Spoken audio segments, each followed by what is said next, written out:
안녕하십니까. 오늘 3월 31일 토요일입니다.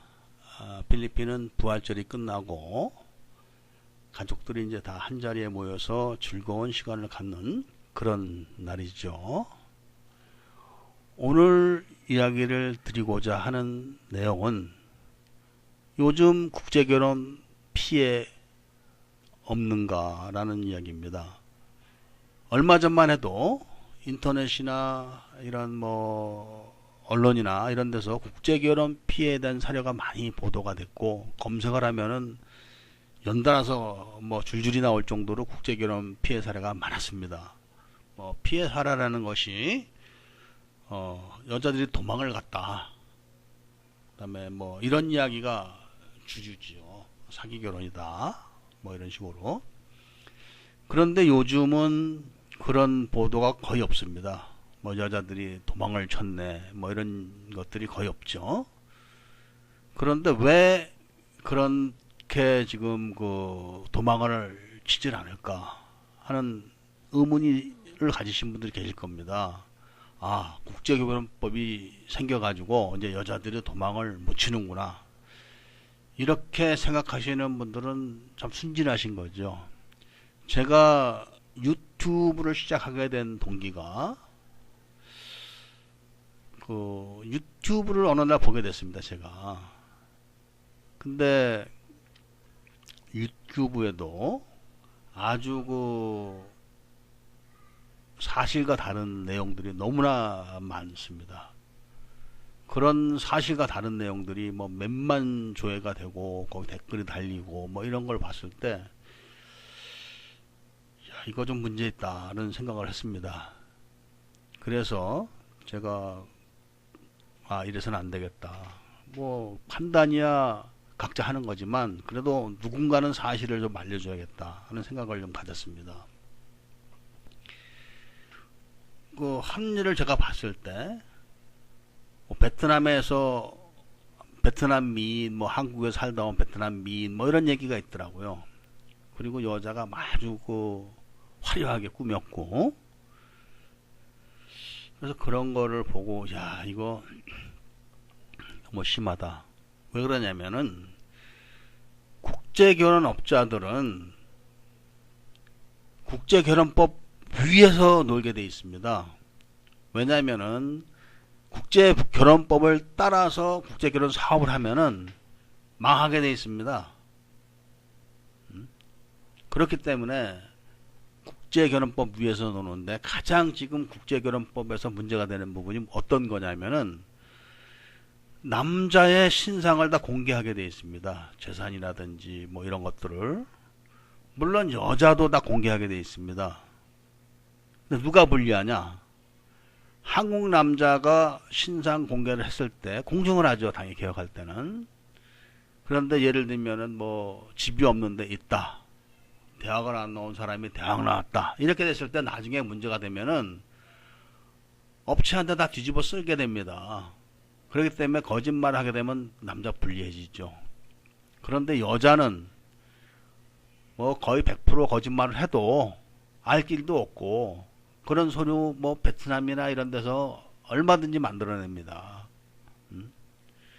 베트남에서 예를 들면 국제결혼을 하는 여자들이 어떤 여자들이고, 필리핀에서 국제결혼하는 여자들이 어떤 여자들이고, 조선족은 어떤 여자들이고 뻔한 거 아닙니까 다. 베트남 같은 경우는 제가 베트남에서 아주 오랫동안 제조업을 했었습니다. 그것도 저는 호치민에서 오래 있지 않고 베트남 북쪽 지방에서 오래 했었습니다. 그렇기 때문에 베트남을 아주 잘 알고 있고, 지금도 제 업체는 베트남에서 있습니다. 제가 지금 운영을 하진 않지만, 베트남에도 국제결혼하는 여자들은 하층 부류입니다. 만약에 베트남 여자한테 재산을 탕진해 가지고 그걸 찾고 싶은 사람들한테는 찾지는 못합니다. 베트남 여자한테. 그러나 그걸 다 뺏어서 못 살게는 만들 수 있습니다. 베트남은 경찰이 무섭습니다. 왜 이런 말씀을 드리냐면은 지금은 국제 결혼을 해가지고 취업하러 가도 도망치고 그런 거는 얼굴 못생기고 진짜 뭐 억지로 그 국제 결혼 해가지고 가는 여자들 정도는 도망을 갈 수는 있습니다 지금. 그러나 지금은 국제 결혼을 하게 되면 미리 남자들 견적이라는 게 나옵니다. 견적. 이게 뭐냐? 이 남자가 서울에 아파트가 하나 있다. 지방에 아파트가 하나 있다. 전세가 얼마다. 1년 연봉이 얼마다. 이게 쫙 업체에서 알아봐. 업체는 알게 됩니다. 바로. 그러면 저쪽에다 견적을 주는 거죠. 이거 2억짜리다. 그럼 2억에 맞는 작업을 할 수 있는 여자를 저쪽 만들어냅니다. 그래가지고 그 2억을 빼먹기 위해서 남자한테 뭐 엄청 사랍니다. 남자한테. 뭐 섹스도 남자가 막 꼼짝 못할 정도로 기가 막히게 해주고 돈 다 가져갈 때까지는 뭐 그리고 사랑한다는 말을 뭐 5분 간격으로 해대고 할 겁니다 아마. 그리고 이제 여자가 울면서 당신은 자식이 있는데 나는 아무것도 없으니까 당신 죽으면 어떡하냐? 아파트 명의를 나한테 넘겨달라고 뭐 울고 불고 뭐 간다고 때를 쓰고 뭐 사정도 하고 별의별 짓을 해서 다 넘겨봤습니다. 넘겨받는 데서 팔거나 그러진 않습니다. 왜냐면은 베트남이나 필리핀 사람이나 뭐 조선족 이런 사람도 한국에 돈 많은 사람 많습니다. 그 여자가 파는 게 아니라 그 집을 잡는 거죠. 문서상으로. 그러니까 가압류하지 않아도 자기들끼리 잡아놓고 환치기로 돈을 다 보내줍니다. 2억짜리 집이다. 그럼 1억 정도 보내주죠 미리. 베트남에서 1억이면 얼마나 큰 돈. 이런 여자들이 예를 들면은 뭐 하이폰 같은데 뭐 3층짜리 4층짜리 건물 갖고 있다 이겁니다. 시골 깡촌에서 밥도 못 먹는 여자들이. 그리고 또 옵니다. 이름 바꾸고 다 바꿔 여권 바꿔서 싹 세탁해서 또 옵니다. 한국에 작업하러. 그러니까 지금은 견적이라는 게 있기 때문에 도망을 치고 그런 여자들은 아주 그 핫질 작업을 할 수가 없는 정도의 여자들입니다. 그래서 이제 한국 남자들은 그렇게 지가 당해도 고소를 할 수가 없습니다. 자기가 좋아서 아파트 명의에 넘겨줬죠. 또 자기가 좋아서 카드 긁어서 다 대출까지 해줬죠. 또 할 수 있는 대출은 다 받아준 겁니다. 그런데 내가 속았으니까 이제 와서 이런 얘기 못합니다. 그 여자들이 막판 돌았을 때 그렇게 막 허술하게 하는 게 아니라 이미 법적으로 국제결혼법 위에 한국의 가정 뭐 관련법 위에서 다 그런 거를 공부해서 어드바이스 해준 그 조직들이 있기 때문에 그 한국에 다 와 있습니다. 그 베트남 사람들 돈 많은 사람 많아요. 필리핀 사람들도 한 달에 뭐 얘기 들어보면 한 달에 뭐 환치기를 막 5억 10억씩 합니다. 그러니까 베트남에서 불법 취업해 한국에 불법 취업한 베트남 사람들이 그런 사람들한테 다 가는 겁니다. 그런 사람들은 베트남에서 뭐 고위직에 있거나 아니면 베트남의 뭐 조폭이라든지 이래가지고 베트남 사람들이 다 연결돼서 갑니다. 그러면 바로 그 자리에서 돈 월급 받은 거 200만원 바로바로 그 엄마 전화 받고 그 자리에서 줍니다. 그럼 자기는 그 사람한테 한국 돈 주고 이렇게 한 달에 뭐 5억 10억 됩니다. 그런 돈들이. 아파트 만약에 여자가 그 자기들끼리 문서상으로 돈을 그렇게 해서 1억을 받아서 집에 줬는데 뭐 사기를 쳤다. 죽는 거죠. 가족도 다 죽습니다. 그렇기 때문에 그럴 일이 절대 없기 때문에 그런 식으로 지금은 그 재산을 뺏어가죠. 놓고 도망가는 게 아닙니다. 요즘 신문이나 뭐 언론은 아직은 나진 않지만 왜냐하면 하도 교묘해서 당하고도 모릅니다. 나이 드신 분들이 국제결혼 합니다. 아주 여자 잘생겼죠. 뭐 기가 막히죠. 그리고 한국에서는 해보지 않은 섹스 기법으로 기가 막히게 해줍니다. 죽이죠, 죽여. 그러니까 나이가 한번 50대 후반 든 이런 분들이 자식들도 다 있는데 이혼해놓고 국제결혼하는 경우가 많거든요, 요새는요. 그걸로 끝나는 게 아닙니다.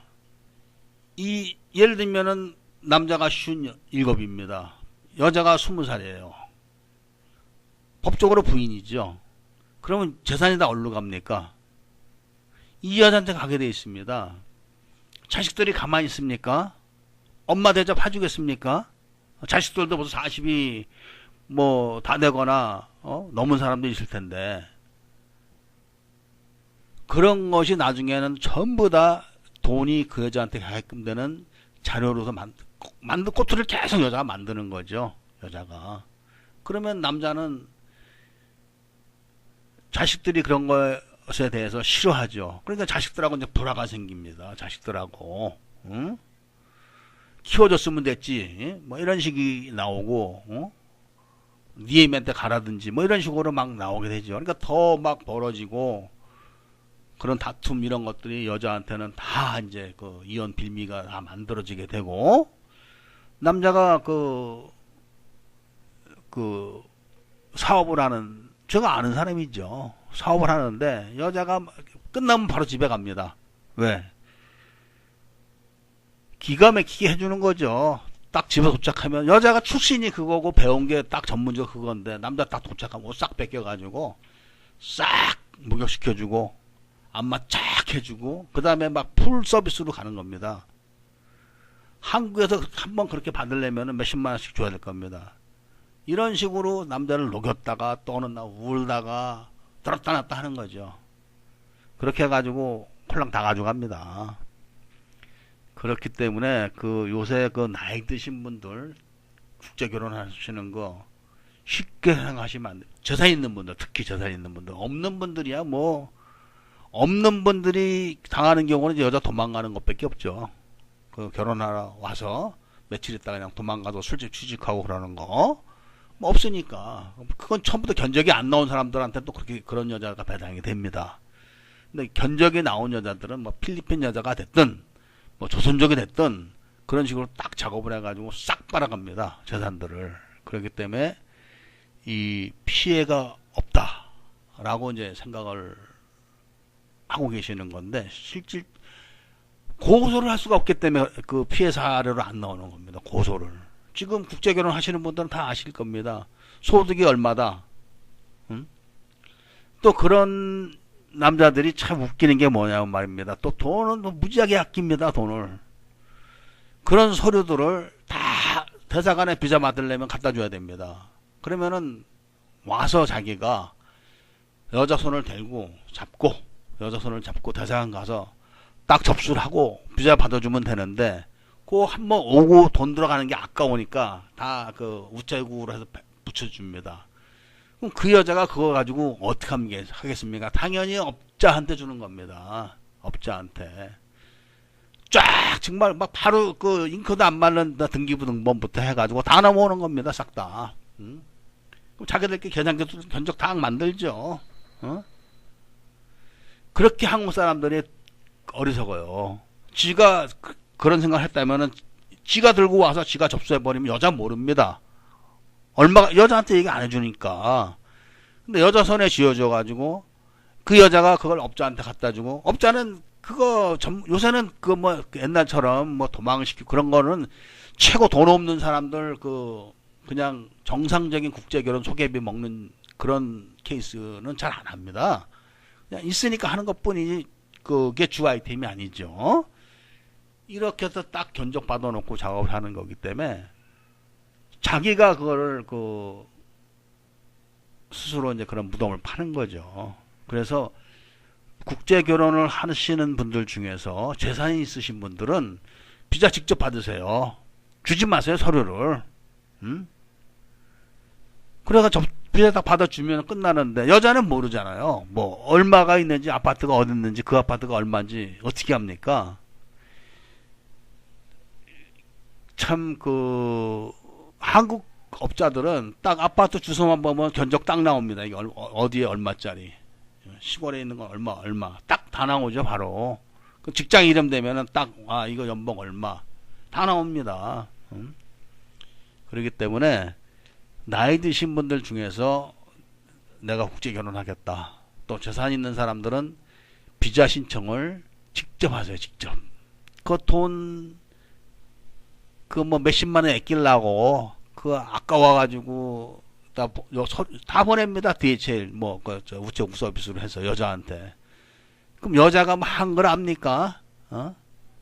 업자한테 다 줘가지고 자기들끼리 딱 맞춰서 작업 들어가는 거기 때문에 그 점을 아시고 그 비자 신청할 때는 재산이 있으신 분들은 직접 하는 게 최고로 좋다는 것을 오늘 말씀을 드리기 때문에 뭐 그 베트남 여자가 됐든 필리핀 여자가 됐든 조선족이 됐든 어떤 나라 여자가 됐든 뭐 한국에 살다가 간 여자 잘생기고 돈 있어 보인다. 이거는 작업해서 돈 챙긴 여자들입니다. 100%. 그리고 다시 한국에 올 때는 자기 먼저 그 이름하고 사용 안 합니다. 다시 돈 주고 다 만듭니다. 여권까지 다 만들어 줍니다. 새로. 그런 세계가 바로 이런 국제결혼 그런 세계이기 때문에 그런 걸 아시고 그 신중을 기해서 하세요. 나이 50 넘고 60 다 돼가지고 60 넘어가지고 재산 다 뺏겨가지고 자식들도 이제 안 봅니다. 당신 아버지 나한테 어떻게 해서 그 당시에 이렇게 나오죠. 그러니까 그런 거를 생각하셔가지고 조심하시길 바랍니다. 국제결혼 피해가 없는 게 아니라 자진 상납을 해서 고소를 못할 뿐입니다. 자, 오늘은 여기까지만 말씀을 드립니다. 감사합니다.